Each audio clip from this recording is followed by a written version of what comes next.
ko'pchilik mashhur bo'ldi degani boy bo'ldi deb tushunadi-da. Unaqa emas. Qanaqa shu? Endi bilmasam endi. Masalan, men Toshkentda bir o'zim. Toshkentda bir o'zim. Topishim o'zimga yetarli edi.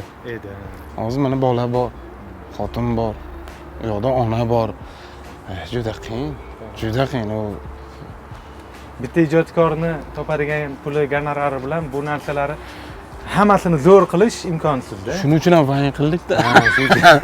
U to'lov ko'paygandan keyin iloji yo'q, tan olish kerak. Iloji yo'q. Men masalan yolg'on gapirmayman, men masalan boy oiladan emasman.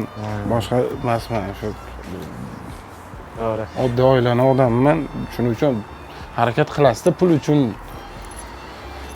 Hozir shu zamon faqat pul aka. Albatta. Pulingiz bo'lsa intervyu oladi, bo'lmasa olmaydi. Shunaqa. Endi nima dedi? Osilsang balanddorga osil, hamma ko'rsin dedi-ku. Siz ham o'sha birato'la eng balandiga osilibsiz-da. Qo'rqmasdan. Ishoning o'sha Nima paytlarda. uchun bunaqa qaror qilib? Men shuni olishdan emas, endi o'sha gaplashgan shunaqangi depressiyada edim. Menimcha dedim bu yaxshi odam qolmadi bu zamon dedim, boshqacha